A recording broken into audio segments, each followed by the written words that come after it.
Maayong adlaw sa tanan diha.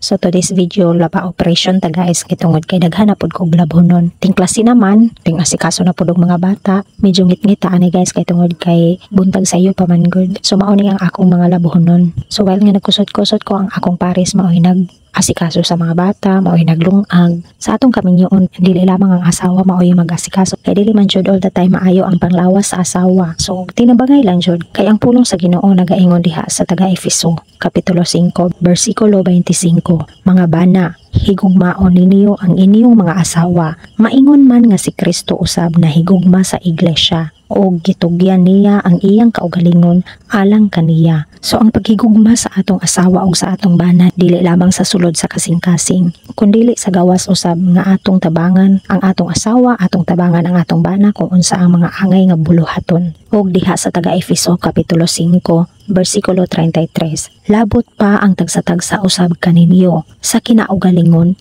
maghigugma gayud sa iyang asawa ingon sa iyang kaugalingon, og ang asawa magtahod sa bana. Dili lamang sa paghigugma no, kundi usab sa pagtahod. Nga kitang mga asawa, so dunay mga desisyon, dunay mga plano sa atong bana, ato pod silang tahoron. Og ang pulong sa Ginoo nagaingon diha sa unang Pedro Kapitulo 3, versikulo 7. Ingon man usab kamo mga bana, magpuyo kamo uban sa inyong mga asawa, sumala sa kahibalo, nga hatagan ninyo og kadungganan ang babayi. Ingon nga usa ka mahuyang galamiton, ingon nga masig ka manunod ninyo sa grasya sa kinabuhi, aron walay kaulangan ang inyong mga pag-ampo. So kamo mga bana pod, inyo pod hatagan og kadungganan or bili ang inyong asawa, sama sa usa ka mahuyang nga gamit, nga inyong giampingan, aron dili masira. Ingon pod ingana ang inyong asawa, ingon usab nga masig ka manunod ninyo sa grasya sa kinabuhi, pinaagi ni Ginoong Hesukristo. Apan bisan pa ni ana, dili jud nato kalimtan ang Ginoo. Kung nahigugma man ta sa atong bana, sa atong igsuon, sa atong asawa, dili jud nato kalimtan ang Ginoo. Dapat mas labaw jud ang atong paghigugma sa Ginoo. Kinahanglan nga dili pod usab nga mulabaw ang atong paghigugma sa atong mga anak,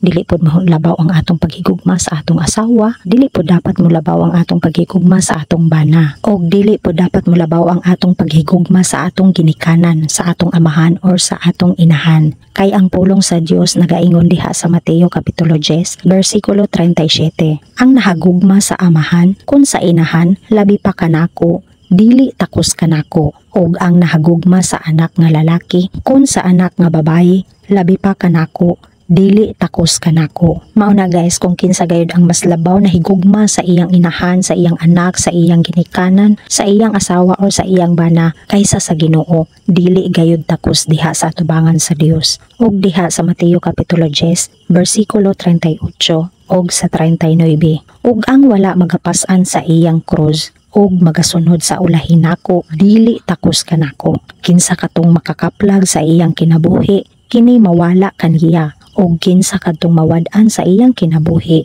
tungod kanako, kini makaplagan niya. Ug bisan gani guys sa atong kaugalingon, kung kita mas nahigugma sa atong kaugalingon kaysa sa atong buhi nga Dios, dili kayo kita takos diha sa atubangan sa atong buhi nga Dios. Busa ato jung unahon ang atong buhi nga Dios ug sa ang atong kaugalingon. Mao na giingon nga love God first before you love yourself and before you love your loved ones. Kay tungod kung unahon nato og higugma ang buhi nga Dios, mahatagan ta og hingpit nga kalipay diha sa atong kasing-kasing. Mahatagan usab kita og peace of mind. And God bless kaninyong tanan.